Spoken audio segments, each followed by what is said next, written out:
achado o anjo do Senhor junto a uma fonte de água no deserto, junto à fonte no caminho de Sur, disse-lhe: Agar, serva de Sarai, de onde vens?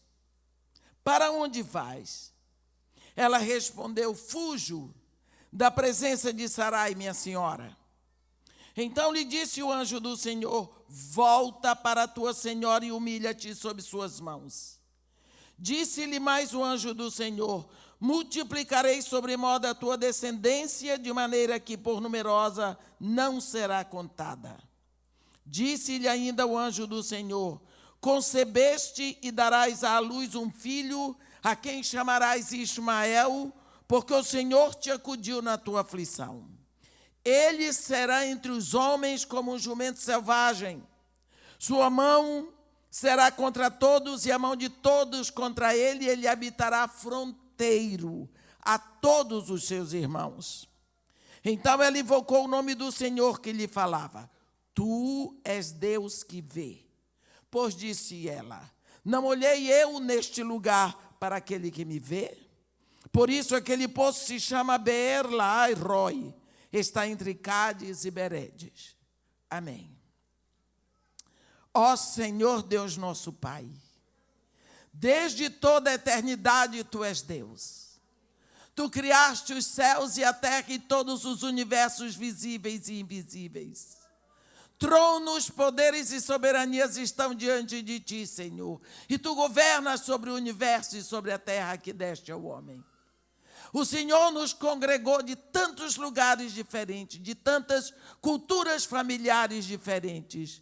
O Senhor estava vendo esse momento desde toda a eternidade. Nós queremos proclamar na terra voluntariamente que a tua vontade seja feita aqui neste lugar, como é feita nos céus. Domina gloriosamente sobre nós. Estende a tua mão poderosa sobre a nossa casa, sobre os nossos filhos. Toma-os todos nos teus braços eternos. Nós te pedimos, ó Pai, em nome de Jesus, que tu te alegres com essa congregação, que tu te regozijes no nosso meio, mas que tudo o que acontecer aqui, ó Pai, seja só para a honra e para a glória do teu nome, seja para o crescimento e o fortalecimento da tua igreja aqui na terra.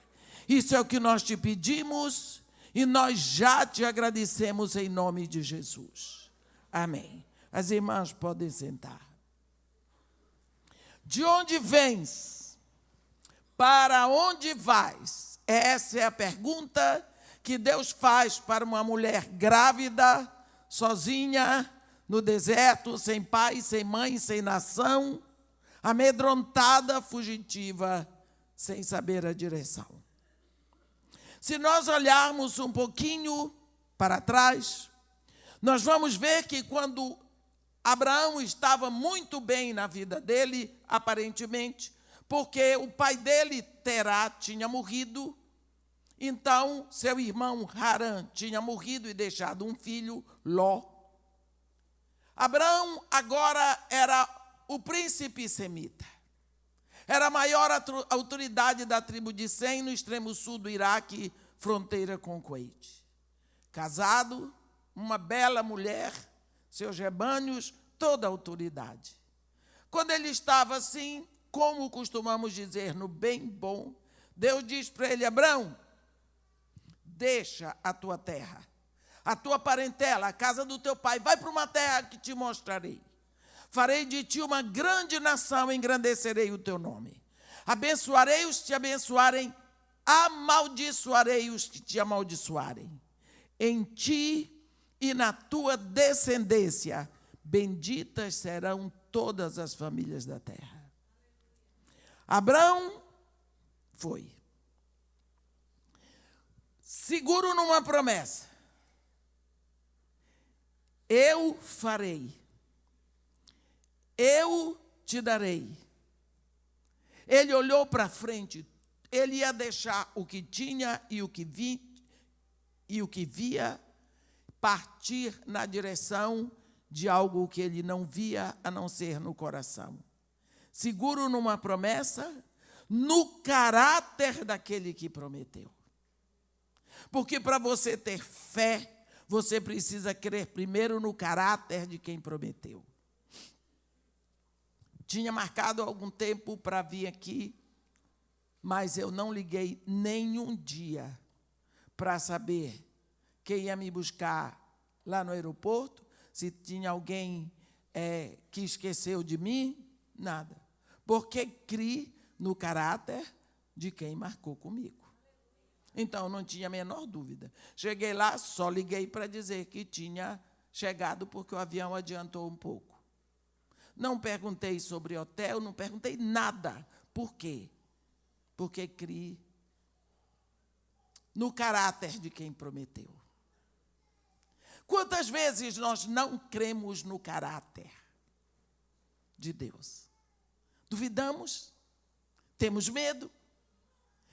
Aquele que prometeu é fiel e verdadeiro e tem em todas as suas promessas o sim e o amém.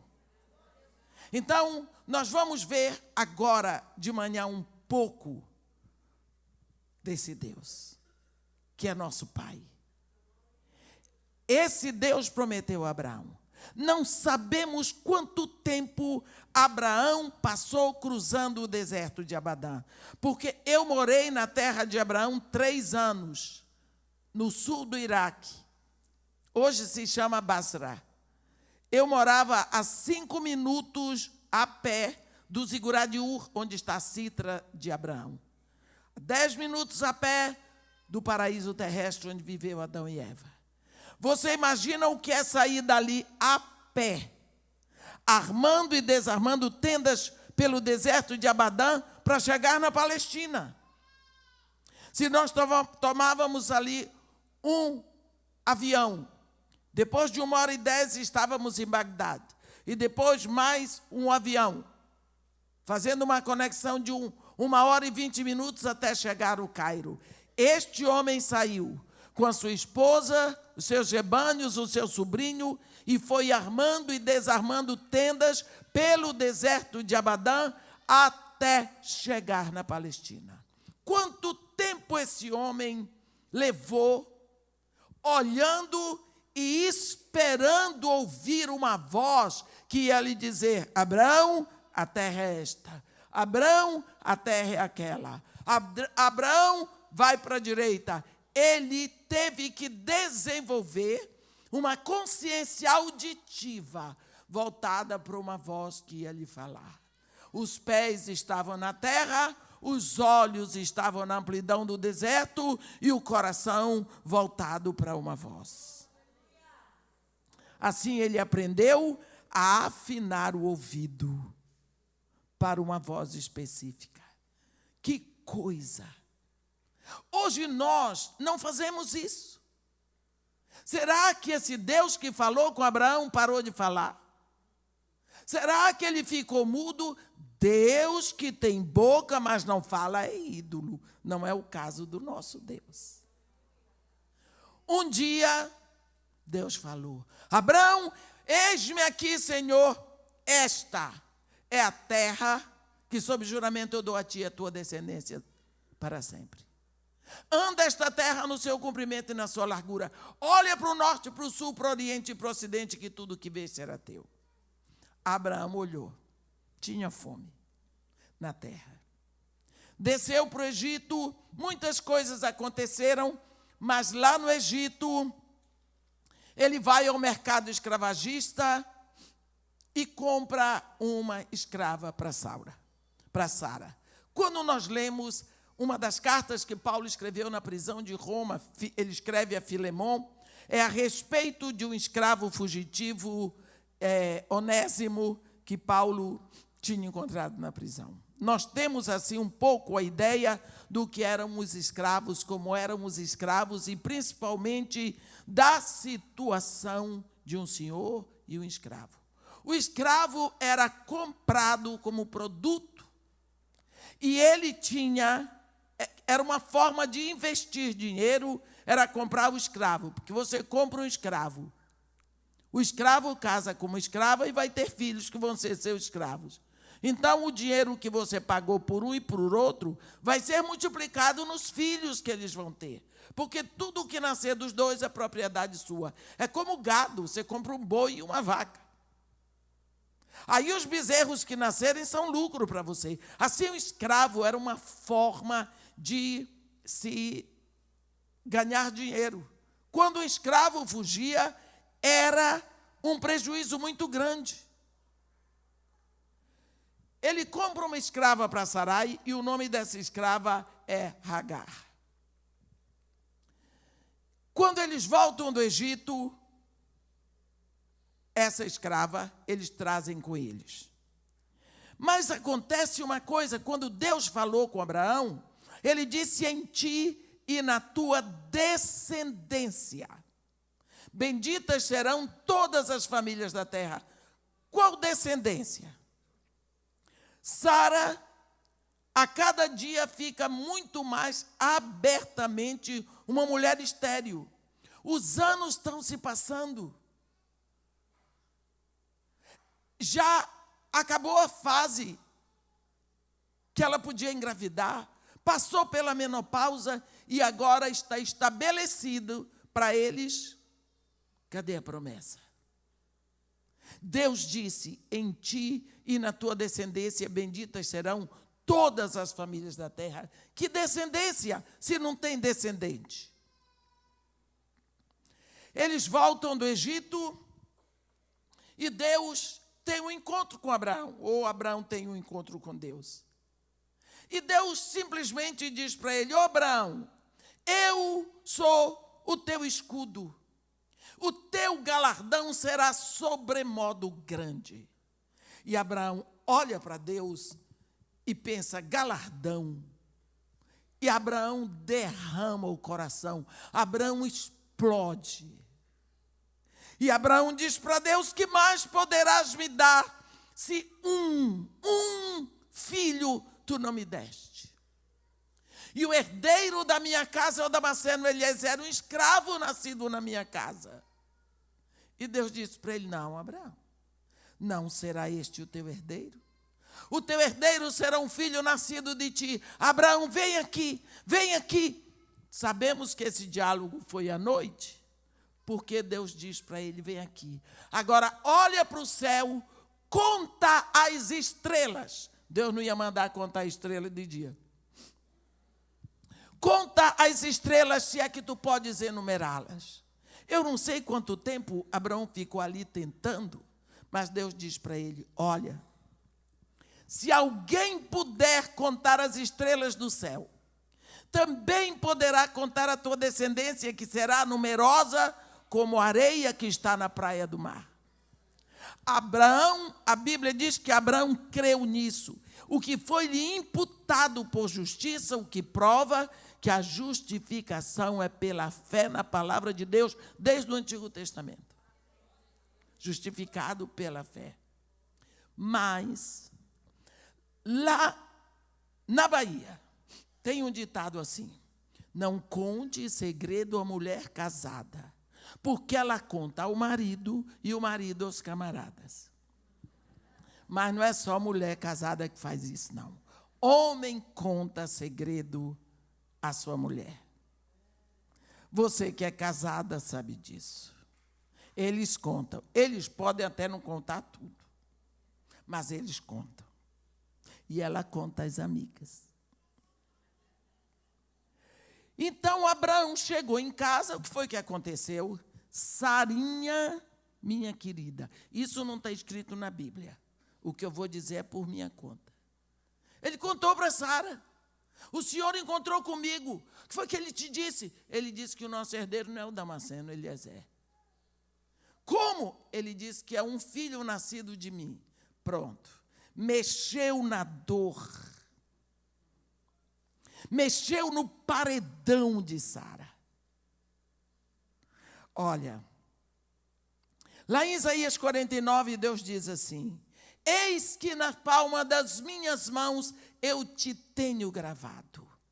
Os teus muros, os teus impedimentos, os teus limites estão continuamente diante de mim.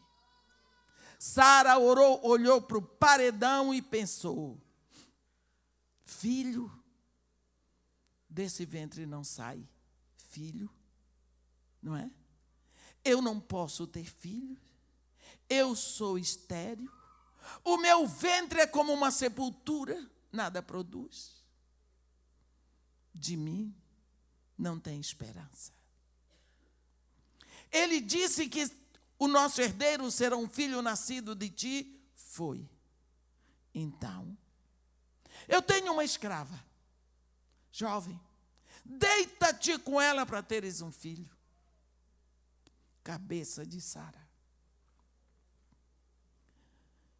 E ela quis ajudar o marido, quis dar uma mãozinha para Deus. Olha, se Deus disse, em ti, na tua descendência, Deus ia quebrar um princípio dele. Ele uniu o homem com a mulher e disse: será uma só carne. Agora ele ia mandar deitar com outra. Tudo bem, Sara não pensou nisso, nós estamos pensando agora, às vezes na nossa hora não pensamos. Quando ela disse isso para Abraão, Abraão velho, não esperou ela dizer a segunda vez. A Bíblia não diz que Sara insistiu com ele. A Bíblia não diz, ele deitou com a Hagar e engravidou a moça. Agora, eu quero que vocês pensem nesse lar. A Bíblia diz em Provérbios: se mimas o teu servo, ele quererá ser teu filho. Agora, a casa de Abraão e Sara. Abraão está todo satisfeito porque pôde provar para todo mundo que ele resolve a situação. E a escrava está grávida do patrão. O sonho do patrão está no ventre da escrava. O herdeiro do trono semita está no ventre da escrava, o ventre de ouro. Ela tem agora a primazia. O sonho de Abraão está no ventre dela. Como é que ela está se sentindo? O máximo. Ela é a arca do tesouro. E Sara se sentindo cada vez pior. A alegria que ela não pôde dar ao marido, a escrava está dando. Olha a escrava, o sorriso, o brilho. E quem sabe os outros empregados de Abraão com inveja da Hagar e ela se gabando. Aí, ó, sabe quem está aqui? O príncipe.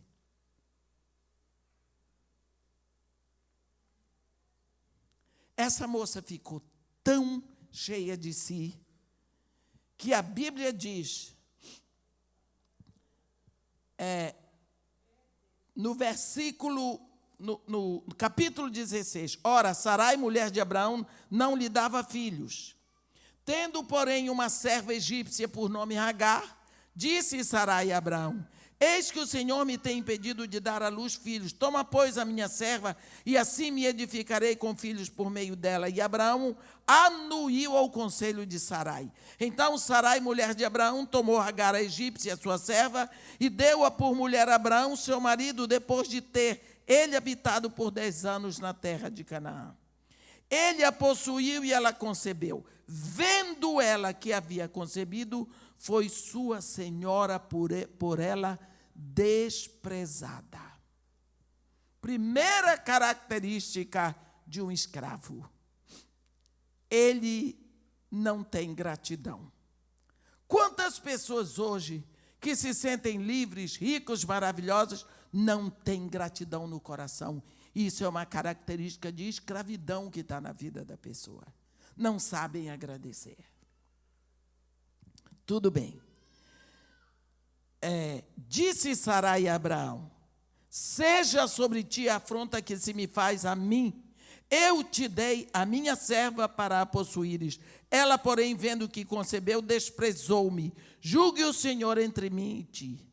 Respondeu Abraão a Sarai: a tua serva está nas tuas mãos. Procede segundo o melhor te parecer. Sarai humilhou-a e ela fugiu da presença de Sara.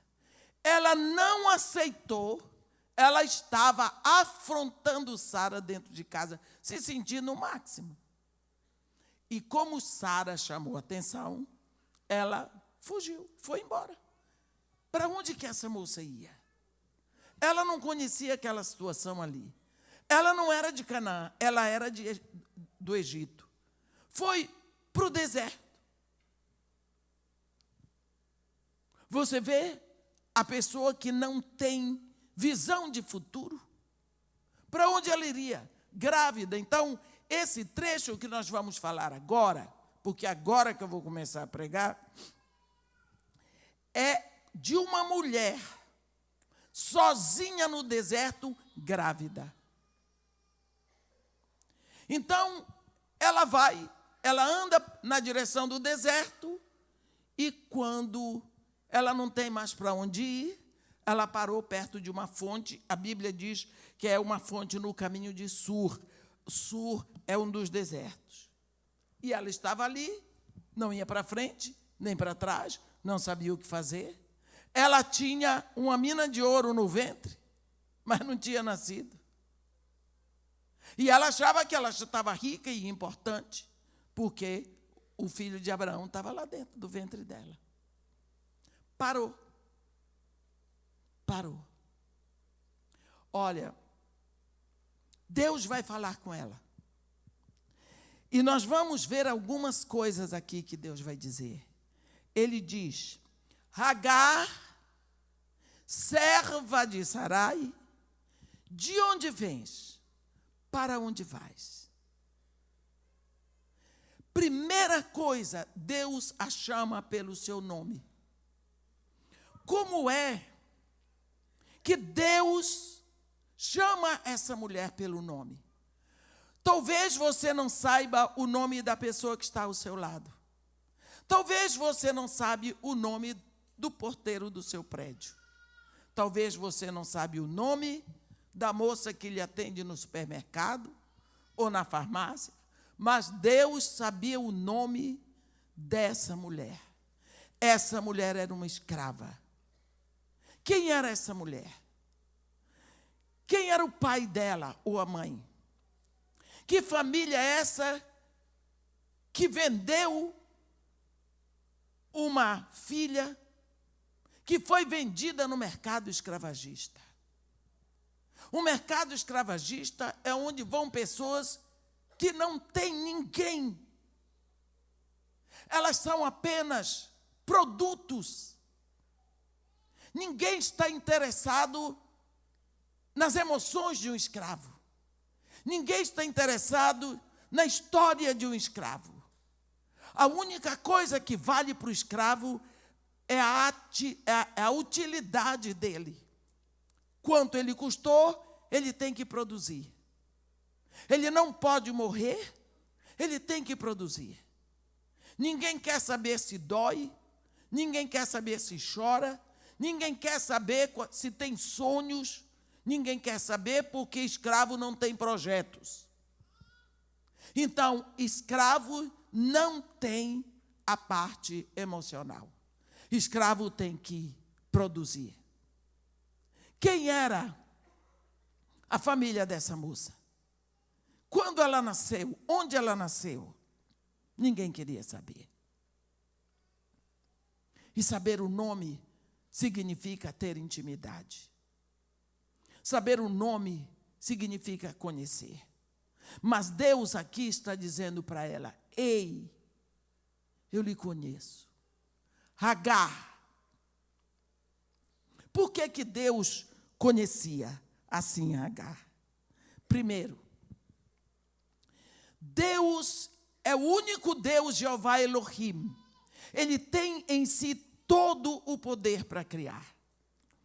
Aqui a grande maioria é mulher, né? Tirando Jesus e mais uns 2 ou 3 homens que eu estou vendo, a grande maioria é mulher. E você sabe perfeitamente como é que é. Quando você descobriu que estava grávida, o filho já estava lá. Você tem filho? Quando você descobriu que estava grávida do seu primeiro filho, quantos dias, semanas ou meses você tinha de gravidez? 3 semanas. Como é seu nome? Mauriane. Maurina, você estava grávida. Como é o nome do seu filho? Sara. Maurina, que é a nossa irmã, está dizendo que estava grávida de Sara, a filhinha dela. 3 semanas. Você acredita? Olha para Maurina. Bonita, filha de Deus. Ela tinha uma pessoa dentro dela. 3 semanas, 21 dias. Ela não sabia. Não era uma lombriga, não era uma pessoa. Mas ela não sabia. Você acredita nisso? Talvez você, quando descobriu, tinha 4 semanas, 1 mês e meio. A minha vizinha tinha 5 meses. Foi fazer exame para fazer a bariátrica e descobriu que estava grávida. Também 5 meses. Maurina não sabia. Sabe por que, Maurina, você não sabia? Porque não foi você que fez. Quando descobriu, tomou um susto. Ei, estou grávida. Foi avisar para o marido, ele se assustou também. Por quê? Você não sabia porque não foi você que fez. O seu marido também não sabia porque ele não fez. Sabe? Quando o salmista ora, no Salmo 139, ele diz: Tu formaste o meu interior, tu me teceste no ventre da minha mãe. Os meus ossos não foram de ti encobertos, quando no oculto eu fui formado e entretecido como nas profundezas da terra. Tu me viste a substância ainda informe, e no teu livro todos os meus dias foram escritos e determinados, quando nenhum deles havia. Quando Deus fala com o profeta Jeremias, lá no capítulo 1, ele diz: Jeremias, antes que eu te formasse no ventre da tua mãe, eu te conheci. E antes que tu saísses da madre, eu te consagrei e te constituí profeta às nações. Lá em Efésios 1 está escrito que Deus nos escolheu em Cristo antes da fundação do mundo. Então você vê que é Deus que forma. É Deus que tece. E Ele não está nem aí. Se você sabe, se não sabe, você vai descobrir depois. Deus trabalha por princípios.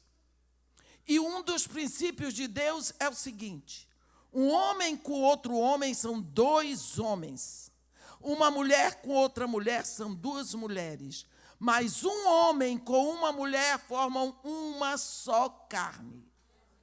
Todas as vezes que um homem e uma mulher se deitam, pode ser casado ou não, mas é macho e fêmea, eles abrem uma guarda legal, pode ser ilícita, mas é legal, para que Deus traga uma vida.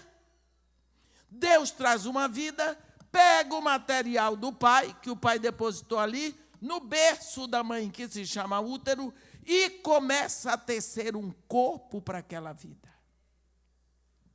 É Deus que vai colocando e distribuindo ali os 7 dons, chamados dons da graça, ou dons carismáticos, que estão em Romanos 12. Profecia, serviço, ensino, exortação, dar ou contribuir, presidir e misericórdia. Ele vai distribuindo.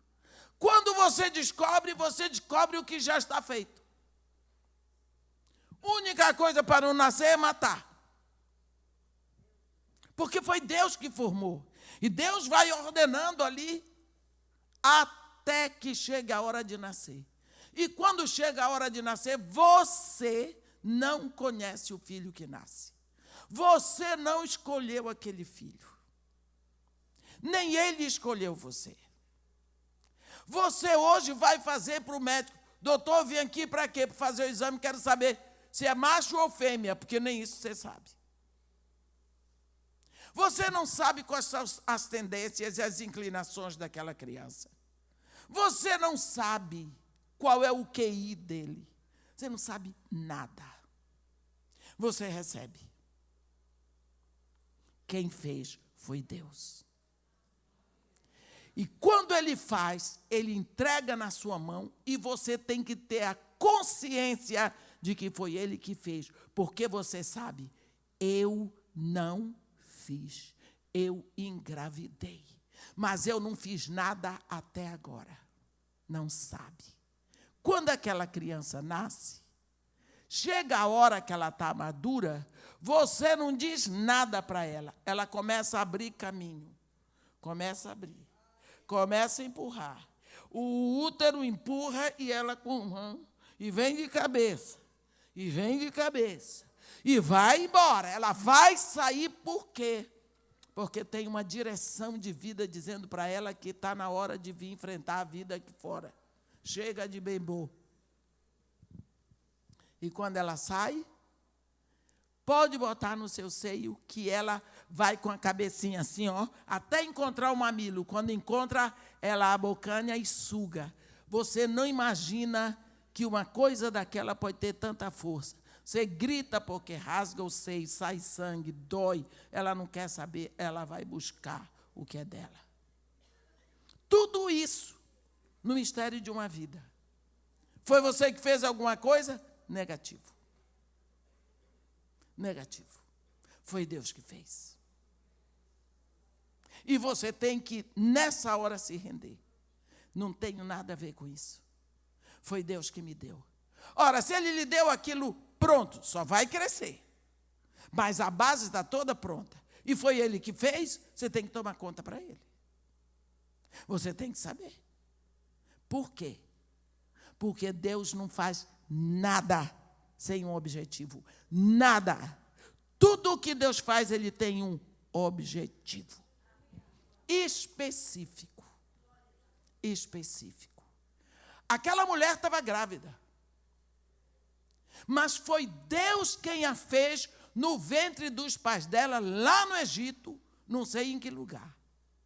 Eu não sei de que forma eles criaram aquela moça, mas um dia eles ganharam dinheiro com ela, venderam para os ismaelitas, que seguramente, para aquele povo que trabalhava com escravo, e venderam lá no Han el-Halili do Egito. Começaram, anuncia, e Abraão, que barganhava até com Deus, deve ter feito a barganha dele, mas chegou no preço que ele queria, comprou o escravo. Então, todo o valor que ela tinha era o quanto Abraão pagou por ela. E agora ela chegou num patamar maior, porque ela tinha dentro do ventre o herdeiro de todo o trono semita. Imagina a coroação que essa mulher estava sofrendo. E Deus agora chega para ela e diz: Agar, chama pelo teu nome. Praticamente Deus está dizendo: eu te conheço, sou teu amigo, eu te chamo pelo teu nome. Que tal para uma escrava, que ninguém dava nada por ela, que o único valor que ela tinha era o dinheiro que foi pago por ela. Ninguém queria saber como ela se sentia. Sara disse: deita-te com a minha serva para ela engravidar de ti. Ela não teve o direito de dizer não quero. Ela teve que obedecer, ela teve que fazer tudo, ela teve que receber, porque ela era um objeto. Mas ali no deserto, Deus diz: Agar. E Deus diz para ela: não apenas sei o teu nome, mas eu sei o teu status. Tu és escrava de Sarai. eu sei que tu és. Ele diz, Agar, serva de Sarai. Ele explica para ela quem ela é. Ele explica para ela que ele conhece de onde ela está vindo e o que é que ela está fazendo ali. E ele diz para ela, de onde vens? Para onde vais? Eu sempre chamo a atenção das pessoas. Precisamos prestar atenção muito bem quando Deus faz perguntas. Porque quando eu faço uma pergunta, eu pergunto porque eu não sei a resposta. Mas Deus conhece todas as respostas. Por que ele faz perguntas? Por exemplo, quando ele faz a quarta pergunta lá no Éden. A quarta pergunta no Éden é direcionada a Caim. Por que estás irado? Se Caim tivesse pensado, é mesmo, por que eu estou irado? Porque eu quero matar meu irmão. Ele não me fez nenhum mal. Ele é bom comigo. Por que eu estou irado? Talvez Caim não teria passado para a história da humanidade como o primeiro homicida, na realidade um fraticida. Mas ele não pensou. Ele simplesmente foi lá e matou o irmão. E aí vem a quinta pergunta que diz, onde está o teu irmão? Então você vê que Deus faz perguntas porque Ele quer que você se pergunte. Ele quer que você se pergunte. Agar, serva de Sarai, de onde vens? Para onde vais? Se Deus chegasse visivelmente aqui e perguntasse para nós, ou para você diretamente, de onde você vem? Para onde você vai? Você talvez diria, eu venho da minha casa e volto para a minha casa. Embora não seja isso que Deus esteja perguntando, mas você saberia. Eu vim da minha casa. Ela podia ter dito, eu vim da casa de Abraão. Ela não disse. Olha a resposta dela. Fujo da presença de Sarai, minha senhora. Vamos ver aqui uma coisa. De onde você vem? Você lembra de um momento lá em João 13, quando Jesus Cristo estava sentado à mesa com seus discípulos? A Bíblia diz assim, e Jesus, vendo que todas as coisas o Pai colocou em suas mãos. Primeiro insight. E que ele viera do Pai, e que ele ia para o Pai, levantou-se da mesa, tomou a toalha, tirou a sua veste, botou a toalha, pegou uma bacia e foi lavar os pés dos discípulos. Olha o insight que Jesus teve. Primeiro, todas as coisas o Pai botou nas minhas mãos. Eu vim do Pai. Eu volto para o Pai. O que foi que Jesus estava ali? O que foi que veio no coração dele? Eu sei quem eu sou. Tudo o Pai colocou nas minhas mãos. Eu sou o Senhor dos céus e da terra. Eu sou o Rei do universo. Eu vim do Pai. Eu conheço a minha origem. Eu vou para o Pai. Eu conheço o meu destino. Então significa que eu vim de Deus e eu volto para Deus. O que significa que ele tinha certeza que ele estava aqui numa missão, ele era um peregrino em missão. O peregrino é aquele que ele sai com o mapa de ida e de volta. Ele sabe que vai retornar. Eu vou dizer uma coisa para vocês. Há mais de 20 anos, eu viajo assim lá pelo dia 20 de dezembro e volto na primeira semana de fevereiro. o que é que eu vou fazer? Vou trabalhar na neve. Por quê? Porque eu tenho meu projeto social no Morro Dona Marta e eu não tenho ajuda do governo, graças a Deus, não tenho nem quero. Porque o trabalho é para plantar Jesus no coração de crianças. E aí, se o governo entra, eu não vou poder fazer assim. Não, eu digo, aqui é meu, sou eu que faço, é para Jesus. Ninguém vai se meter. Eu não quero mistura. Então, todas as igrejas que eu recebo uma oferta pelo meu trabalho, e com essa oferta eu mantenho o meu trabalho, porque para o meu sustento eu tenho o suficiente, que eu sou viúva, e eu tenho uma pensão boa, graças a Deus. Todo mundo se queixa de pensão, a minha é boa, eu agradeço a Deus pela pensão. Por quê? Eu não vou ao salão, eu não pinto cabelo, eu não compro roupa, eu não me maqueio, não gasto dinheiro com essas coisas. Então, a minha pensão dá muito bem para mim. Todo mundo se queixa, eu digo, eu estou satisfeita.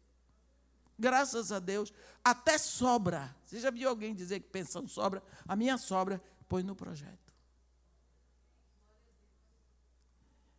Então, eu trabalho para manter o projeto.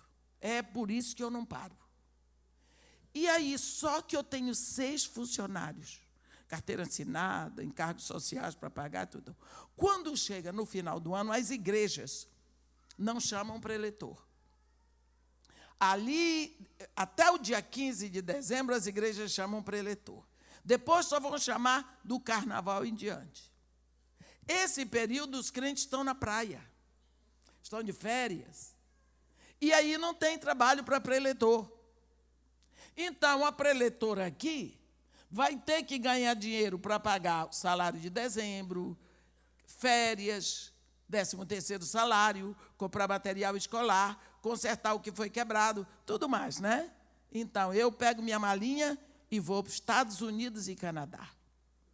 Às vezes, eu saí de lá, saí do Canadá 44 graus abaixo de zero para chegar no Rio 42 acima.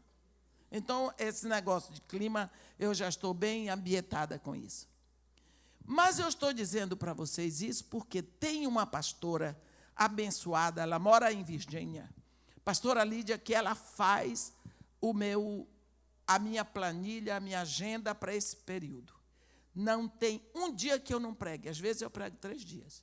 Então, eu fico lá, seja neve, nevasca, o que for, de avião em avião, de trem em trem, de carro em carro, viajando para cima e para baixo, pregando. Não é? Quando eu chego lá, eu chego normalmente em Washington. Ela me pega de manhã lá, no aeroporto, me leva na casa dela, me dá um café e a planilha. Diz, aqui seu programa. É uma pasta assim, lá tem todas as minhas viagens, toda a minha programação, com o endereço, telefone da igreja do pastor, e ela me dá na minha mão um T-Mobile. É um telefone que ali eu tenho direito de chamar para onde quer que for. Eu só preciso não esquecer de carregar a bateria dele, para eu usar. Também acabaram uns 30 dias, eu tenho que recarregar, botar mais um pouco de dinheiro. Pronto. Quando eu pego aquele catatal assim, eu olho aquilo, meu coração esfria, porque eu sei que vai ser cansativo. E eu oro e digo para o Senhor Jesus, o Senhor disse, sem mim nada podereis fazer, eu vou na sua, com o Senhor eu posso todas as coisas, porque o Senhor me fortalece para fazer a vontade do Pai. E boto o pé na estrada, porque não tem folga não, ela me leva no outro aeroporto, no Reagan, e eu vou já viajar, porque naquela noite eu vou pregar, porque eu chego lá de manhã, de noite começo a pregar. Mas o que eu estou falando com vocês é que eu começo a viajar e vou ao Canadá, e volto para os Estados Unidos, torno a ir para o Canadá e vira e mexe. Tem vezes que eu de lá saio para a Europa e volto para lá para poder trabalhar. Quando vai passando uma semana, eu começo a riscar. Eu vou riscando. Eu digo para vocês, na última semana, eu estou riscando com mais prazer. Mas quando chega Eu me lembro da última vez, ano passado, no último momento eu estava sentada. Eu voltei da Flórida. Estava sentada no aeroporto de Orlando, pronta para entrar. Veio uma pessoa por trás, me abraçou, me deu um beijo na cabeça. Era a Eisla, a cantora. Eu disse para ela: oi, minha filha. Ela está quebrada, hein, nega? Eu disse: estou quebrada. E nós viemos no mesmo voo. Mas ali eu agradeço a Deus. Eu agradeço tanto a Deus, eu choro e ninguém sabe por quê. É como se eu tirasse um fardo. Sabe por quê? Estou voltando para casa. Como é bom voltar para casa. Eu chego no Rio de Janeiro, tomo o táxi, vou para minha casa, entro naquele apartamento, empoeirado, quente. Não tem nada para comer, porque mais de um mês fora. Quantas vezes eu deito no sofá e digo: Senhor, muito obrigado, eu cheguei, eu estou na minha casa, eu não acredito. Ora, eu venho de casas belíssimas e de hotéis belíssimos onde eu vou, mas eu estou feliz que eu cheguei em casa. Eu ponho o pé no chão. Que alegria chegar na minha casa. Que alegria. Mas tem uma coisa. Sabe o que eu trago? Algumas coisas para os meus netos, uma roupinha para cada um. Ou, se alguém me deu alguma coisa para trazer para as crianças lá do morro, tem que ser pequenininho. Eu não posso trazer o que eu quero. Eu tenho loucura para ter um sofá daqueles que tem nos Estados Unidos. Podem me dar que eu não vou receber. Porque eu não posso trazer. A irmã Ciona precisa pregar com tablet, muito obrigada. Eu vou lhe dar um muito obrigada. Porque depois, para entrar, eu não vou entrar na Polícia Federal dizendo que não coube. Está aqui, custou tanto, está aqui a nota. Eu vou entrar de volta, depois de um trabalho no reino de Deus, usurpando, mentindo, na maracutaia? Não faço isso. Não vou fazer. Então, eu não trago nada. Por quê? Porque toda a viagem eu tinha uma consciência. Eu estou de passagem. Eu não vim ficar. Eu vou voltar para minha casa e eu não posso levar. Então, se nós sabemos que viemos de Deus e que estamos voltando para Deus, porque vamos nos encher de coisas deste mundo? Quantas coisas nós nos arrebentamos todos para ter aqui. Sempre queremos mais. Parece que vamos ficar aqui.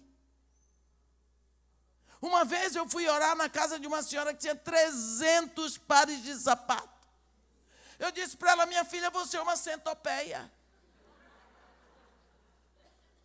Você é uma centopeia. Eu estava orando com ela quando eu vi uma menininha vestida de branco, caminhando, entrando na igreja com os pés descalços. Eu disse: você era católica? Era. Você fez primeira comunhão? Fiz. Você não tinha sapato para ir? Não. Eu digo: então é por isso. Agora aquilo já passou. Faz parte da sua história. Você pode comprar 500 mil pares de sapato. A menina que entrou na igreja para fazer primeira comunhão descalça, faz parte da sua história.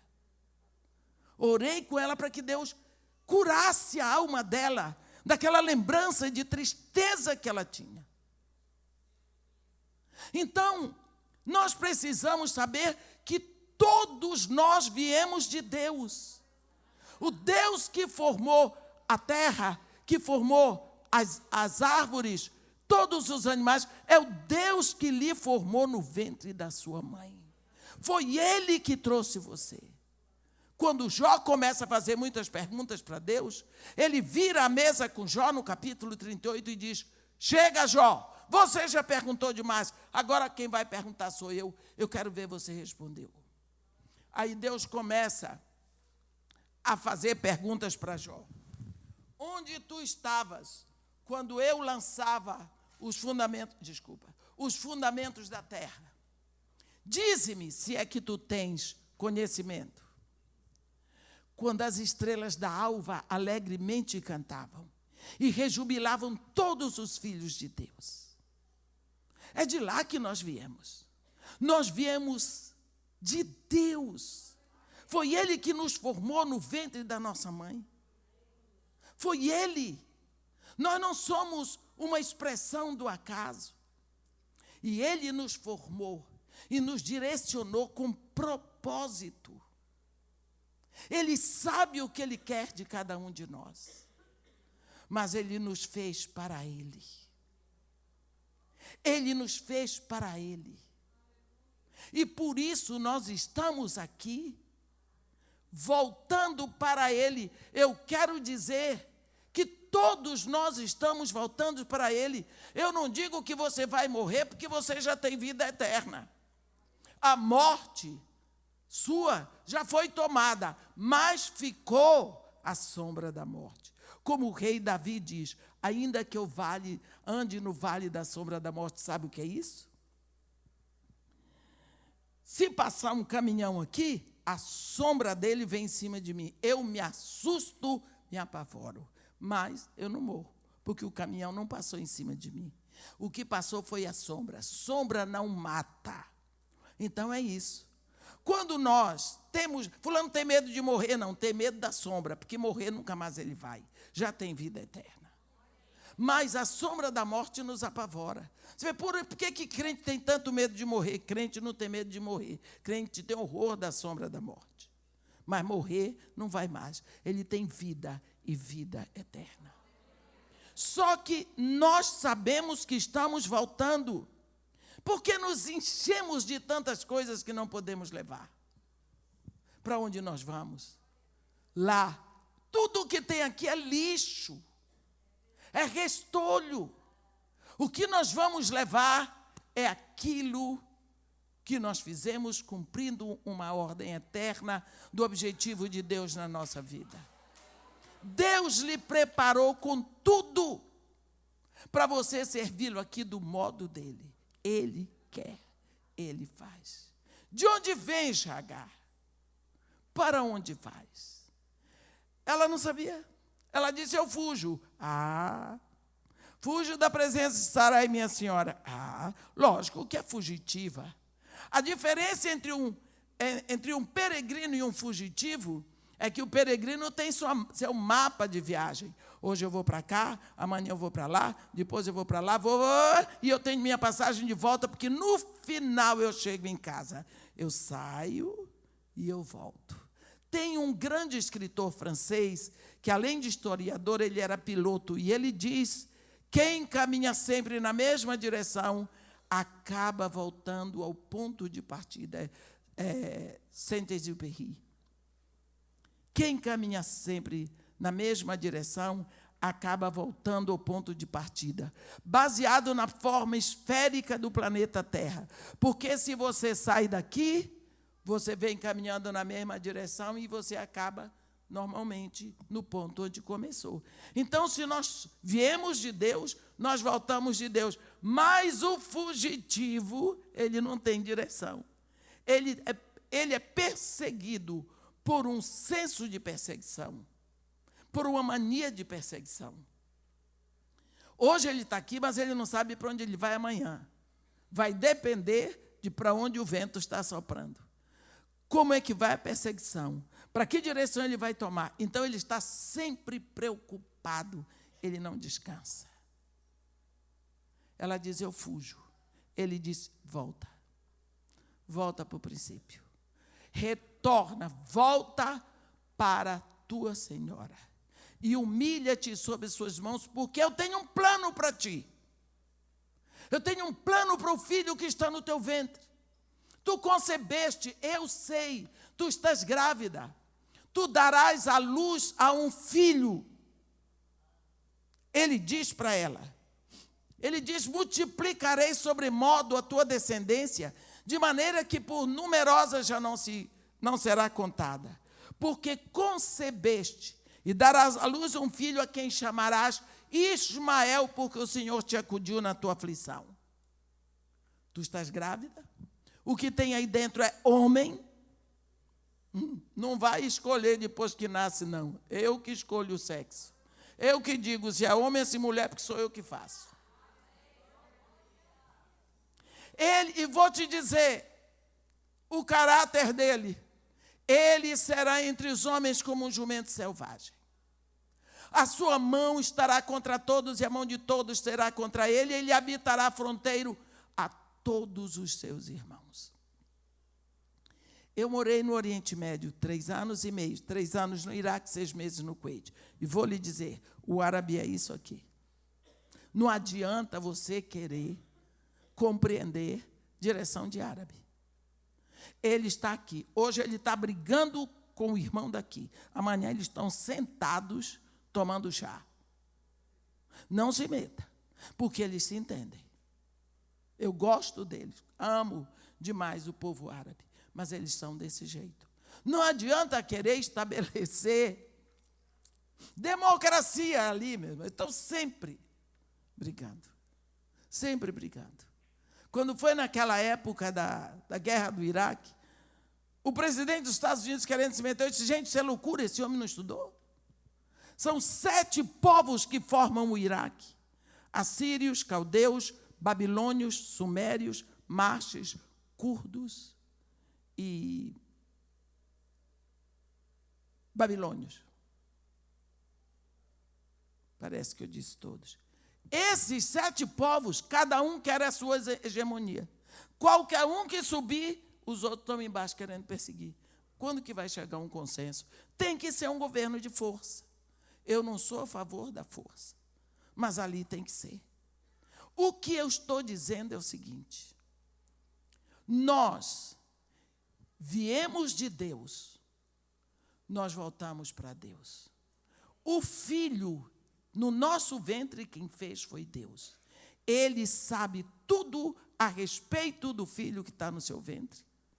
Ele sabe tudo a respeito do filho que saiu do seu ventre. Ele sabe tudo a respeito do filho que saiu do ventre da sua sogra que casou com você. Foi ele que criou. Foi ele que fez. É ele quem sabe. É preciso que você saiba que até o temperamento do seu marido, o temperamento dos seus filhos, Deus é que fez. Ele sabe de todas as coisas. Não adianta você entender de outra forma. E ele tem um manual. Quando eu me lembro que eu tinha muita vontade de ter uma daquelas fritadeiras sem óleo, né? Air fryer. É mania de todo gordo. Quer comer fritura sem óleo. Isso é o sonho de todo gordo. Aí eu tinha vontade de ter uma, porque eu queria comer tudo frito, sem gordura. E a missionária que andava comigo, ela veio algumas vezes aqui em Blumenau comigo, ok? Ela também. E toda hora que a gente ia comprar, achava caro. Um dia eu estou pregando na missão da Praia da Costa, lá em Vila Velha, e no final, era um congresso de mulheres, no final eu fui presenteada com uma caixa grande, que eu olhei, era uma airfryer. Fiquei numa alegria, voltei para o Rio, nem despachei com medo de quebrar aquilo. Cheguei em casa, foi uma festa, aqui temos uma airfryer. Ela ficou numa alegria, ela era uma judia inglesa, disse, mamãe, me chamava mãe, amanhã nós vamos comer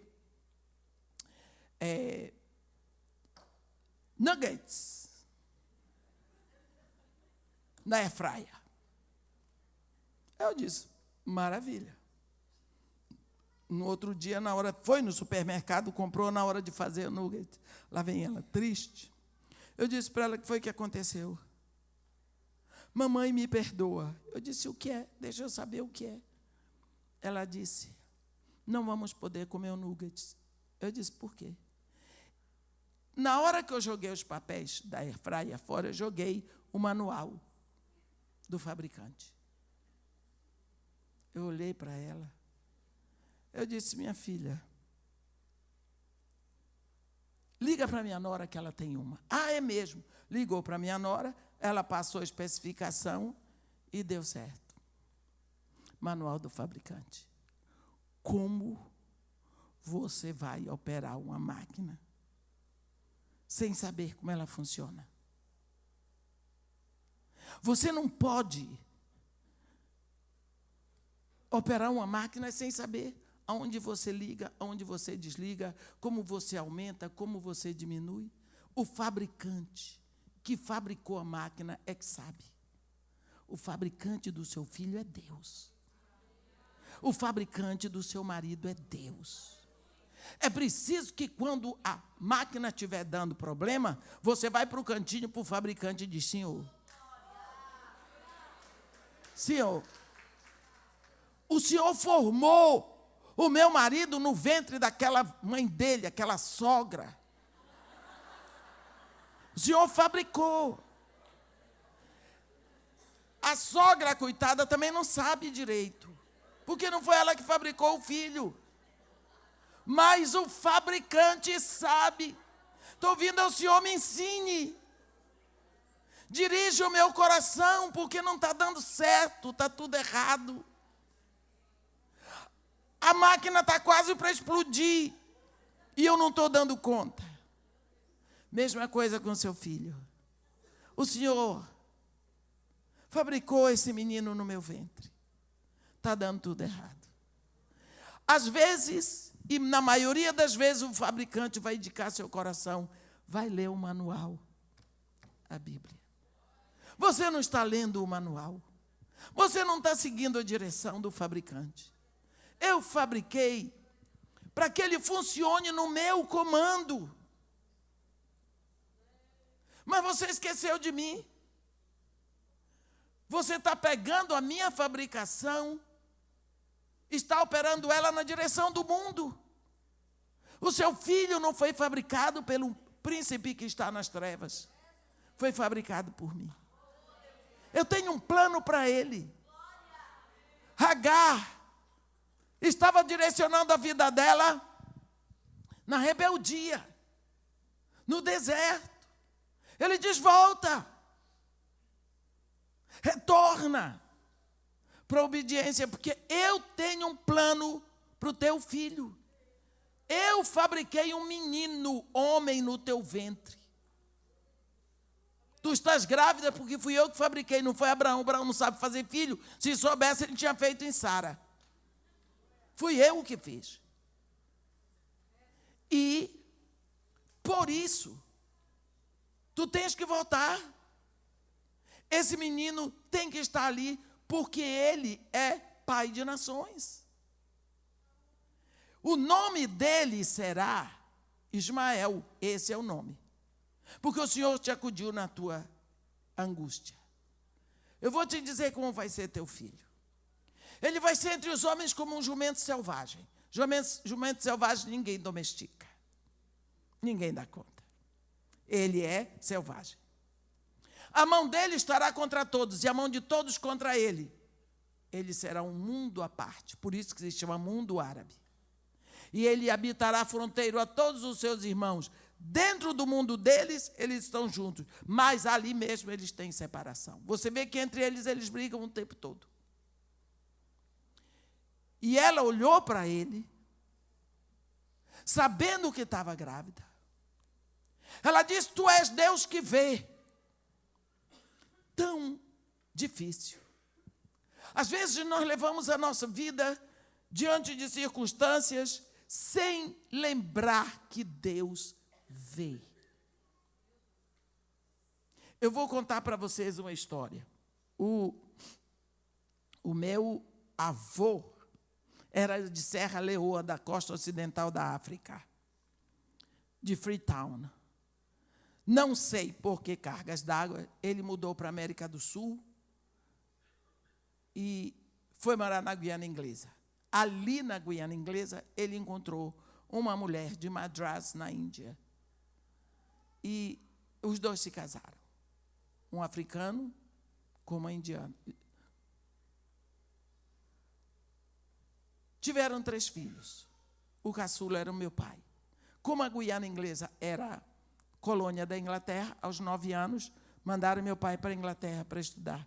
Ele ficou morando em Reading, entre Londres e Oxford. Cresceu ali, estudou. Quando se formou, saiu da Inglaterra, foi para o Mar do Caribe. E ali ele casou com uma caribenha de Barbados. negra. Eu esqueci de dizer que meu avô era negro, lógico, né, de Serra Leoa, e meu pai negro. Casou com uma mulher negra de Barbados. E vieram para o Brasil. Tiveram 6 filhos, 4 homens e 2 mulheres. Só que meu pai era protestante. Hoje nós chamamos evangélico, mas naquela época chamava protestante. Médico, negro, protestante. Grande evangelista. De uma voz belíssima. Isso no interior do Pará chama a atenção. Primeiro, não existem, a única família negra era a nossa. Protestantes eram pouquíssimos. Era naquela época em que, se um protestante viesse aqui, o católico viesse, o católico mudava para o outro lado da rua.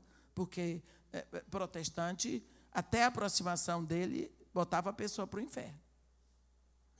Então, era uma família que chamava atenção, mas ele tinha o status de ser médico. 6 filhos. Acontece que o meu pai, negro, médico, protestante, com uma esposa maravilhosa. O filho dele, mais velho, já ia fazer 21 anos. Ele cai em adultério com uma mulher branca, portuguesa de Braga, olhos verdes, católica apostólica romana, irmã do padre, muita freira na família, viúva com 2 filhos, presidente do apostolado da oração, mariólatra até a alma. Você acha que meu pai podia ter feito pior?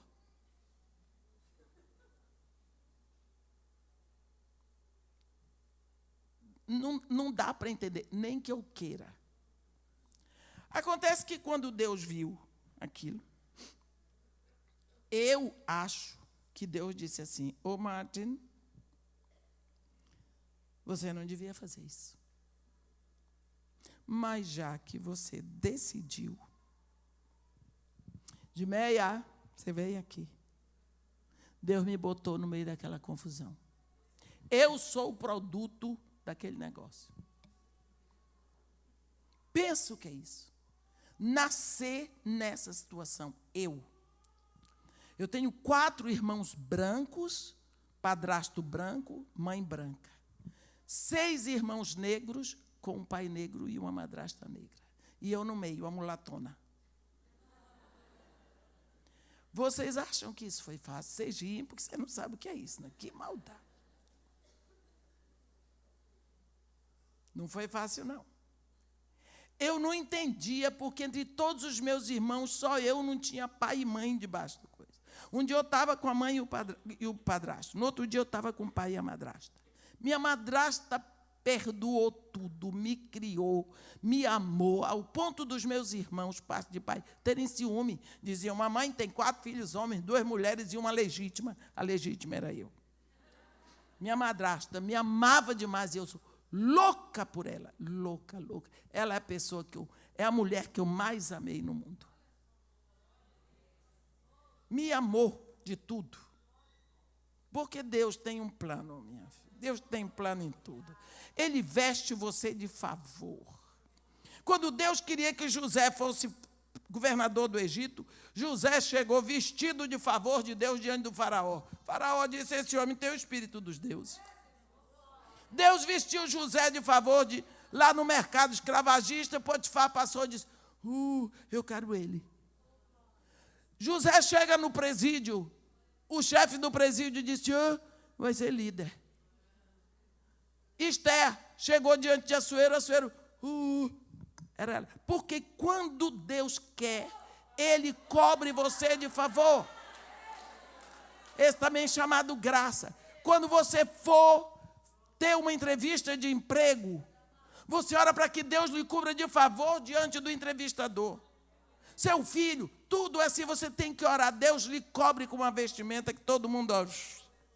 Deus tem me coberto tanto de favor que o povo chega a dizer que eu sou bonita. Eu estou sabendo o que é. É o favor de Deus. As pessoas chegam a dizer, irmã, a senhora é linda. Eu, obrigada, Senhor. Porque até beleza. Um dia se viu uma mulher da minha idade, assim, linda. O povo diz, a senhora é linda. Eu digo, eu já sei. Deus já me cobriu. Obrigado. Deus fez o quê? Por que Ele fez isso comigo? Por quê?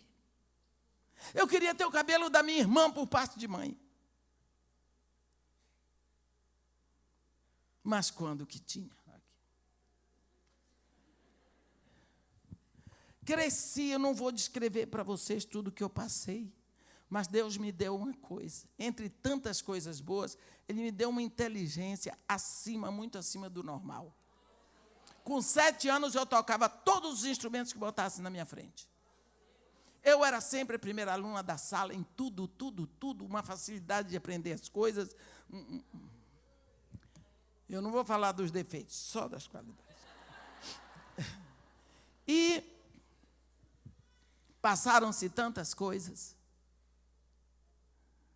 No dia que a minha irmã morreu, uma das minhas irmãs, que ela era dentista, eu tive que fazer tudo, eu e meu filho, que também é dentista, e fomos levar o corpo para Santarém do Pará para enterrar. Quando foi antes do almoço, eu saí para fazer o pagamento da funerária. Quando eu voltei, estavam os meus irmãos, Ronald, Cedric, David, Owen e Agnes, sentados.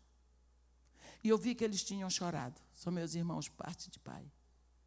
E eu entrei, eu disse, vocês estavam falando de mim. Porque eu percebi que eles estavam falando de mim. E o meu irmão mais velho, Ronald, ele disse, Edi, eles me chamam Edi, tu sabes o que nós estávamos falando? Eu disse, não. O que seria de nós hoje se tu não tivesse nascido?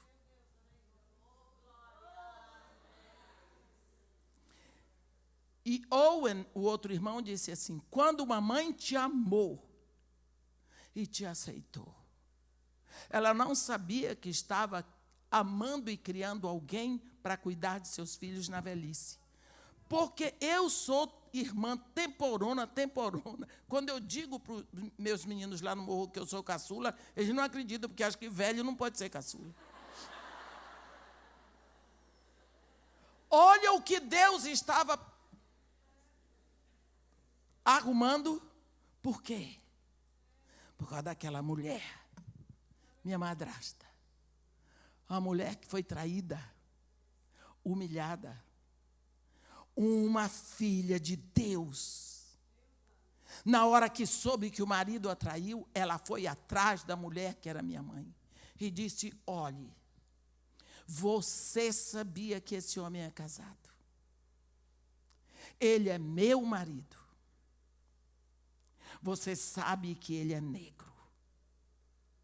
Esta criança que está dentro do seu ventre tem a ver comigo, porque ela é filha, essa criança é filha do meu marido, é irmã dos meus filhos, portanto tem a ver comigo.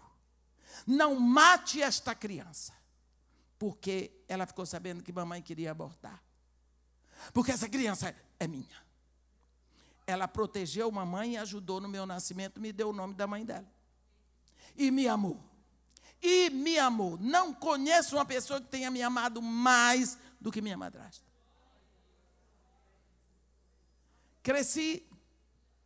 Um dia, eu estou descendo da favela, e quando eu desço da favela, eu tenho que ter cuidado a hora que eu subo e a hora que eu desço, porque senão o povo me prende, tia, todo mundo quer falar assim, eu procuro subir depois que eles já desceram para o trabalho e para a escola, e assim eu faço. Mas nesse dia eu estava ali.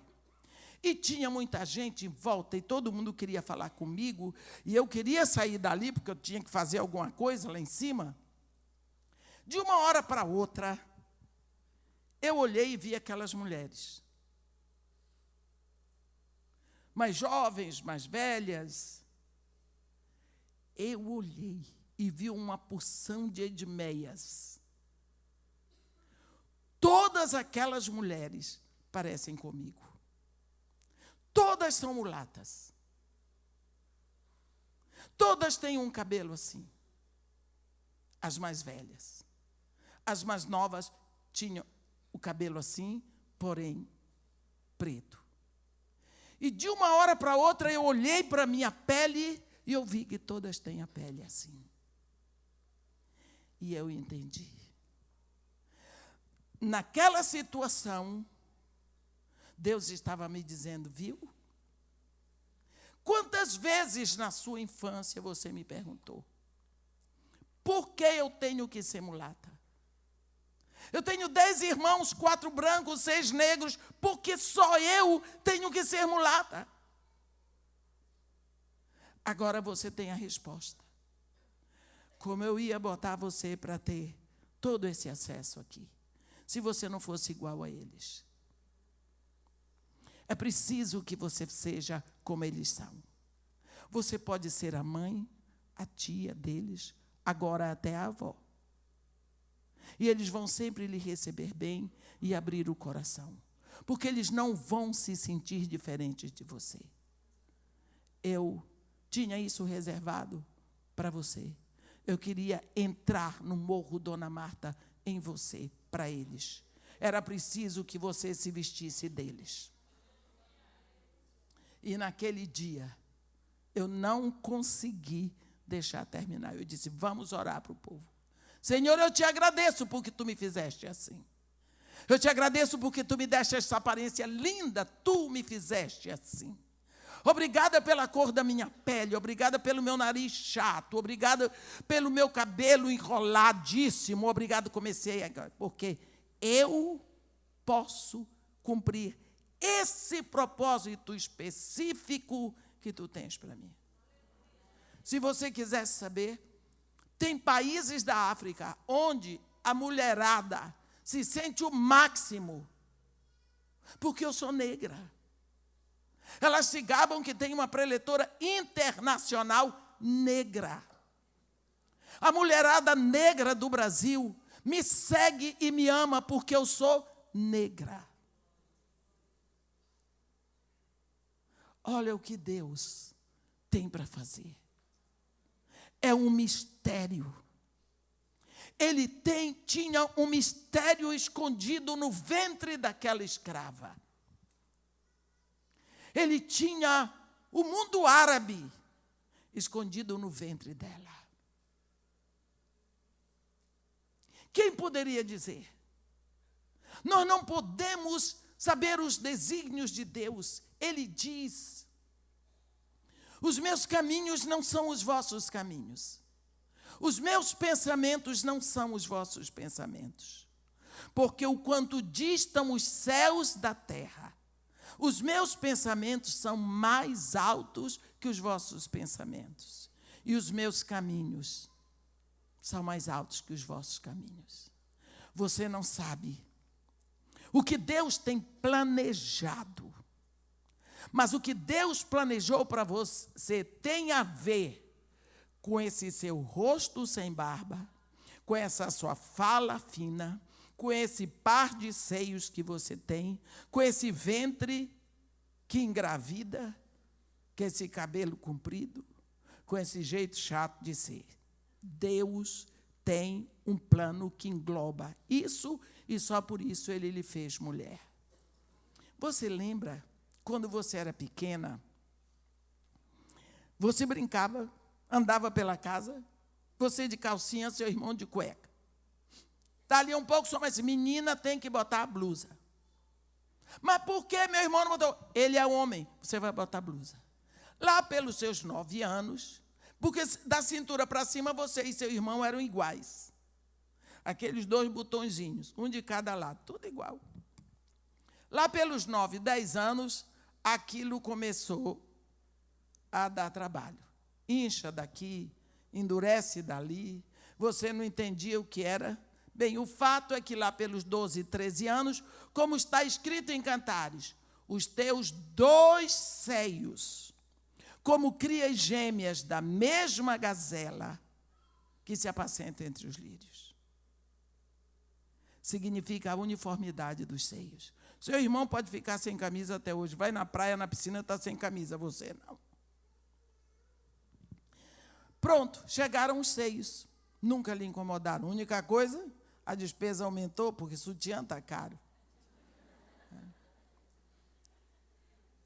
Você lá pelos 17, 18 anos começa a namorar. Tudo bem. Você fica noiva. Tudo bem. Você casa. Tudo bem. Os seus seios não incomodam. Você aprendeu a conviver com os seus seios. São seios. Você engravida. Tudo bem. Mas no dia que você pare, eles endurecem, eles aquecem, começa a dar trabalho. O que é que eles estão falando? Ei, atenção, nós somos duas mamadeiras. Estamos aqui esperando a hora chegou. Essa é a hora. Nós temos alimento pronto, perfeito, na temperatura certa para o bebê. Pronto. O que foi que Deus planejou isso? Quando Ele estava lhe fabricando no ventre da sua mãe. Ele projetou os seus seios para isso. Mas você nunca tinha pensado. Quando a criança sai, que está madura, ela sai do seu ventre, ela vem com a boquinha, com tudo ali, quando ela suga você. Ela não quer saber se dói, se não dói, se rasgou, saiu sangue, ela está ali. Não é? Em hebraico, a mulher que amamenta se chama Shaddai. Toda mulher que está amamentando, ela é uma Shaddai. Quando Deus quer falar do grande amor que Ele tem por nós, Ele se compara com uma mulher. Ele se compara a uma mulher que amamenta. Ele diz para Abraão, eu sou El Shaddai. Anda na minha presença e ser perfeito. Por quê? Porque El é uma palavra hebraica que significa o Todo-Poderoso. Aí você encontra muitos nomes em hebraico compostos de El. Ezequiel, Emanuel, Ismael, Daniel, Joel, e assim por diante.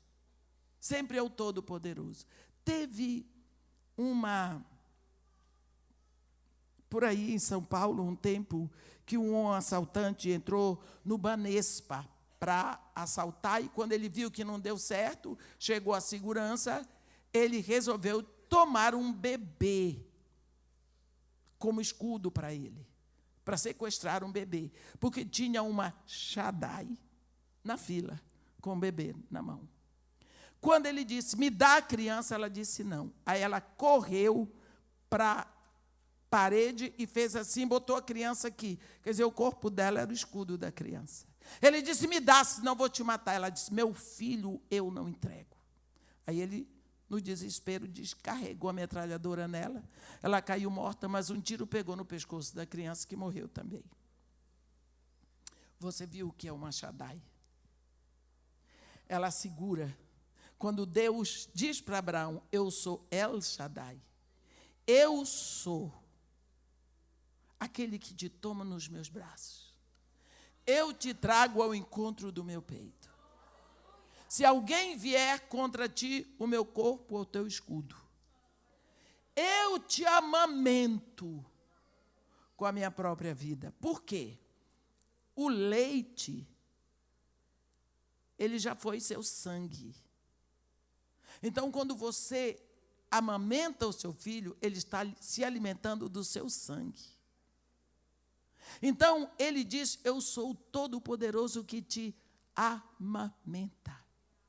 Ele expressa esse amor para Abraão, usando o seu corpo, minha irmã. Usando o meu corpo. Essa é a riqueza que ele criou em nós. E quando ele diz para Agar, tu concebeste, darás à luz um filho a quem chamarás Emanuel, porque o Senhor te acudiu na tua aflição. Eu fiz esse filho aí dentro, porque sou eu que formo.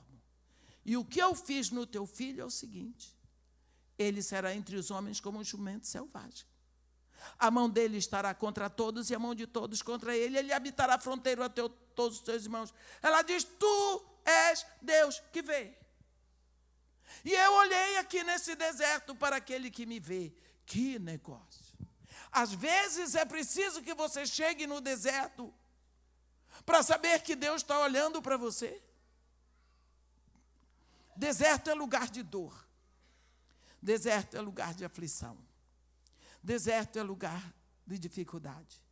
Muitas vezes, nós estamos tão envolvidas com as coisas do mundo que nós não temos tempo para olhar para Deus. Quando Israel entrou na terra prometida, a nação começou a se envolver com os Baalins. E Deus mandava profeta, e o povo não vinha. Eles estavam envolvidos. Deus mandava a chuva na medida certa, eles diziam que foi Baal. Deus mandava o calor na medida certa, eles diziam que foi Baal. E chega no capítulo 2, versículo 14, Deus diz assim, por boca do profeta Oséias: eis que eu te atrairei e te levarei para o deserto, e lá falarei mansamente ao teu coração. Lá, nação, tu serás obsequiosa para comigo, como nos dias da tua mocidade, como nos dias em que tomei pela mão e te tirei da terra do Egito. Lá, tu não me chamarás mais meu Baal, tu me chamarás meu marido, porque eu tirarei da tua boca o nome dos Baalins. Está vendo?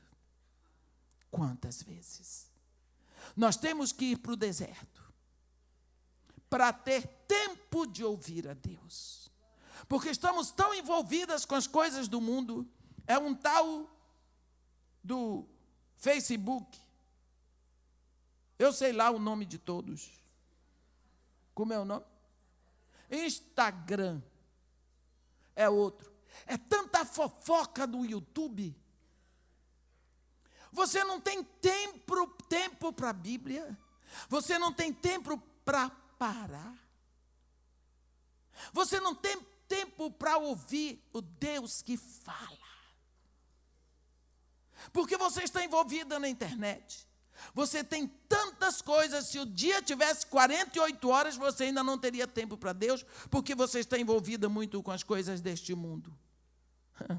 Agar vai ter que ir para o deserto, para reconhecer que Deus vê, para ouvir que Deus fala. Ele diz, eu te atrairei, te levarei para o deserto, falarei mansamente ao teu coração. Esse deserto pode ser uma cama de hospital, pode ser uma falência financeira, pode ser, porque deserto é lugar de dificuldade. Ninguém sai do Egito e entra na terra prometida. Entre o Egito e a terra prometida tem um deserto para atravessar. É preciso que saibamos disso. Agar, tu és Deus que vê, pois não olhei aqui nesse deserto para aquele que me vê. Ela está dizendo para ele, tu estás me vendo o tempo todo, mas só aqui eu olhei para ti. Só aqui eu ouvi a tua voz. Ouve. Será que você ouve? Primeira palavra que Deus diz para o povo de Israel quando os tira do Egito. Tira o povo do Egito e diz, ouve, ó Israel, sou eu, o Senhor teu Deus que te tirou da terra do Egito, da casa da escravidão. Ouve. Jesus Cristo diz, as minhas ovelhas ouvem a minha voz. Eu as chamo, elas me seguem. Você está ouvindo? Quando Deus tirou Abraão da Caldeia, Deus deixou que ele ficasse, não sei quantos meses, não sei quanto tempo, atravessando o deserto. Mas ele tinha que estar pronto para ouvir, porque Deus diz, vai para uma terra que eu te mostrarei. Então ele teve que desenvolver uma consciência auditiva voltada para uma voz que ia falar. E ele desenvolveu tão bem, que no dia que ele estava subindo o monte da terra de Moriá, ele ia descer o cutelo em cima do filho dele, quando Deus disse a Abraão, eis-me aqui, Senhor. Ele estava pronto, ele reconhecia a voz de Deus. Todo mundo que Deus chama tem um deserto para passar. João Batista vivia no deserto, Moisés teve que ir para o deserto, Paulo teve que ir para o deserto, ele diz, tive que ficar 3 anos no deserto da Arábia, e em Damasco, aí ele diz, para conhecê-lo, e o poder da sua ressurreição, e a comunhão nos seus sofrimentos, conformando-me com ele na sua morte. E ele diz, foi por esse tempo que eu tive a revelação do Evangelho, das insondáveis riquezas de Cristo. Por que todos precisam ouvir e nós não precisamos? Por que é que esse povo todo precisou ouvir? E nós não precisamos mais. Jesus Cristo foi a pessoa que mais orou nessa terra. Paulo orava, Pedro orava, João orava, e nós não precisamos. O que está acontecendo conosco, minhas irmãs? De que forma você está cobrindo a sua família? Se você não está gastando tempo com o fabricante do seu marido e do seu filho, abra os olhos. Porque Deus é o cabeça de Cristo. Cristo é o cabeça do homem. O homem é o cabeça da mulher. Mas da porta da entrada para dentro, a mulher é a guardiã dos valores eternos da família. Jesus Cristo deixa isso bem claro, lá em Lucas 15, quando ele conta 3 parábolas. 3 parábolas. A primeira, todas 3 têm a ver com perda e restauração. A primeira é um pastor que perde uma ovelha, ele vai restaurar. Pastor, homem. A segunda é um pai que o filho vai embora, mas ele volta. Pai, homem. Mas a terceira, ele fala de uma mulher dentro de casa. Ela tinha separado 10 dracmas. Dracmas são moedas, moedas são valores. Ela percebeu que uma tinha desaparecido. Ela fechou a casa, ela pegou uma candeia e pegou uma vassoura. Por quê? E no final, quando ela encontra, ela chamou suas amigas e diz, alegrai-vos comigo, porque eu encontrei a dracma que eu tinha perdido. Eu. Significa, quais foram os valores que ela separou para a família dela? Não se sabe se foi perdido o valor da verdade, da integridade, da justiça, da obediência, da honra, da pureza. Qual o valor que de uma hora para outra desapareceu naquela casa? Mas ela diz, fui eu que perdi. Por quê? Porque a mulher é a guardiã dos valores eternos da família. Deus podia ter nos colocado para nascer aqui há 2000 anos atrás, mas Ele nos colocou para sermos mães, irmãs, filhas, ovelhas, na igreja do século 21. Qual é a resposta que Ele quer de nós? Porque Deus não faz as coisas sem propósito. Quando Ele deixou para você nascer, para ser a igreja do século 21, para ser mulher na igreja do século 21, Ele tem um propósito específico para você. Você já perguntou para Ele? Até no ventre de uma escrava, Ele tinha um propósito. Porque Ele não vai ter um propósito em você. É preciso que nós saibamos que Deus está esperando uma resposta expressa nossa. De onde você veio? Se Ele lhe perguntar hoje, de onde você veio? Para onde você vai? Será que você é uma peregrina de volta para o Pai ou você é uma fugitiva? Você não sabe onde vai, você não tem direção. Você não sabe o que quer. Quanto você tem trabalhado pelo sonho que Deus plantou no seu coração? Se você pouco tem trabalhado pela família que Deus lhe deu.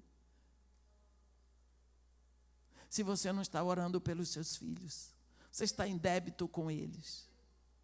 Débito. Se você não os ensina a conhecer a Deus.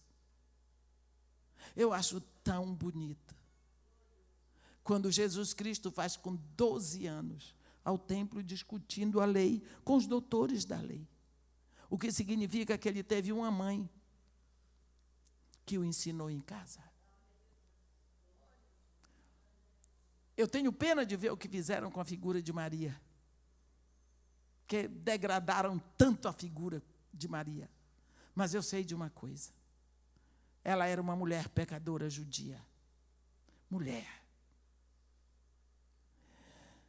Ela, quando você lê o Cântico de Maria, Magnífica, do capítulo 2, você tem uma coisa. Deus não ia botar o seu filho no ventre de uma doida. Não ia, não.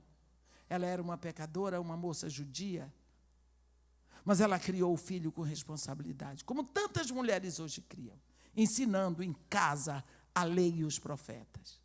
Hoje em dia, não temos tempo, porque YouTube e companhia e tal, não dá tempo mais. Irmã, não tenho tempo. O que é isso? Você tem tempo para tudo, não tem para Deus. Seus filhos não memorizam a Escritura porque eles não querem. Ué? E a palavra escrita em Deuteronômio 6:6. Nós temos levado as coisas de maneira muito pela onda do mundo. Será que Deus botou o filho no seu coração para ele dizer a você o que ele vai fazer? Ou é você que vai dizer a ele? Você deixou que chegou a esse ponto? Aí a psicologia, eu sou psicóloga, o meu doutorado é em psicologia, mas a psicologia não ensina isso, não é o mundo que ensina. Minhas irmãs, Deus nos chamou aqui essa manhã. Ele que moveu o seu coração, não foi a igreja, não foram as pastoras, não foi a direção. Eles apenas movidos por Deus congregaram. Nós estamos aqui. E Deus nos congregou aqui como filhas dele, para ouvir e para pensar o que ele fez por Agar. Ela reconheceu, tu és Deus que vê. Será que Deus vê o propósito do seu coração na direção da criação dos seus filhos? Será que Deus vê que seus filhos foram dormir, você não orou com eles porque eles já cresceram?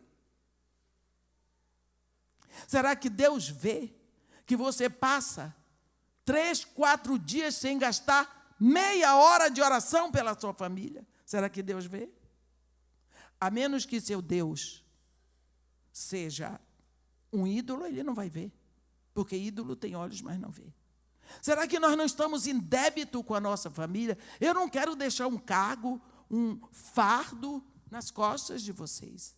Mas nós precisamos nos arrepender enquanto é tempo. Mudar enquanto é tempo. Essa escrava chegou no deserto sem direção. Eu fujo, ele diz, volta e humilha-te. Porque eu tenho um plano na tua vida. E eu tenho um plano na vida do teu filho. Eu tenho um plano para a tua casa. E você vai ver que ela diz para ele, tu és Deus que vê. É preciso que você saia daqui. Quando ela voltou daquele deserto, porque ela voltou para a casa de Sara, é preciso que você volte para casa sabendo que Deus vê. E que Ele tem visto, não apenas a sua lágrima, mas a sua negligência. E quantas vezes a nossa complacência, porque somos tão complacentes com os nossos filhos que nos tornamos coniventes. Quando nós deixamos o nosso filho ir de qualquer jeito, nós estamos direcionando para o pecado. Você se lembra de Eli, o sumo sacerdote?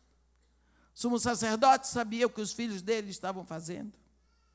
Lá em 1 Samuel, você vê ele tão bonzinho. Ele não tinha estudado a psicologia moderna, mas ele era tão bonzinho que dá agonia Ele diz para seus filhos, aqui em 1 Samuel, no capítulo 2, versículo 22, está escrito assim: era, porém, Eli já muito velho e ouvia tudo quanto seus filhos faziam a todo Israel e de como se deitavam com as mulheres que serviam à porta da tenda da congregação. Ele era o sumo sacerdote. Olha a atitude desse pai. Por que fazeis tais coisas? Pois de todo este povo ouço constantemente falar do vosso mau procedimento. Não, filhos meus, porque não é boa fama esta que ouço.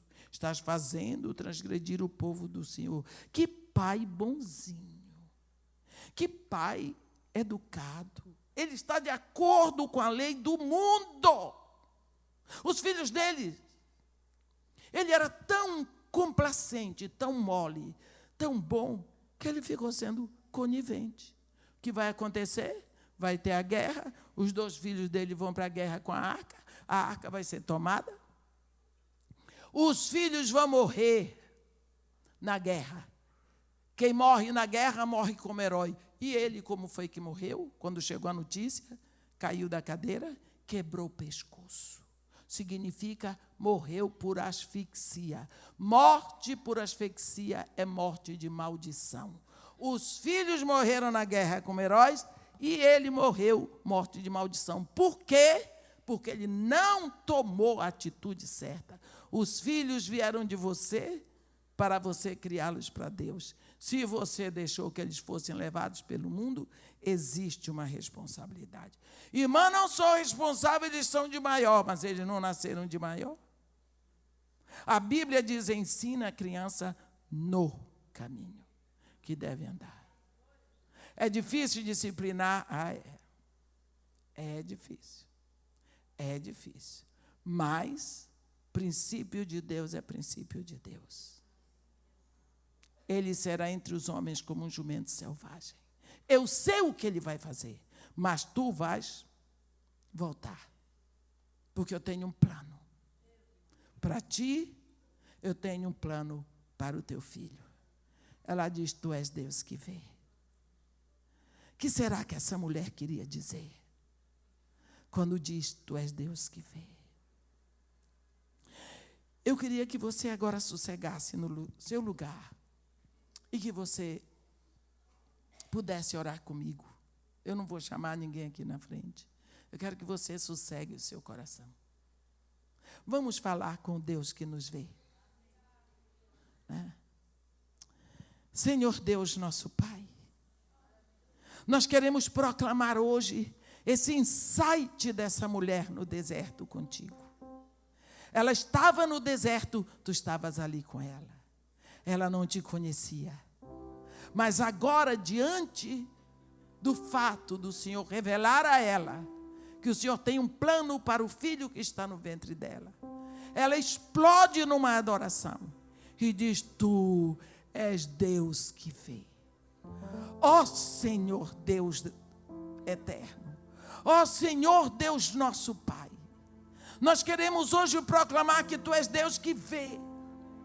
Tu vês os meus pensamentos, tu vês a minha dificuldade, tu vês as minhas barreiras, tu vês, Senhor, sim, tudo aquilo que tem se passado e tem me separado de ti.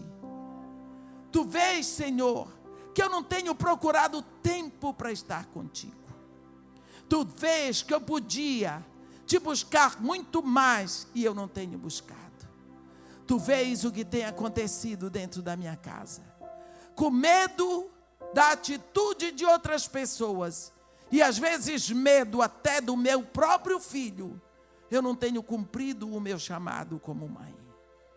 Pai querido, eu quero te pedir perdão.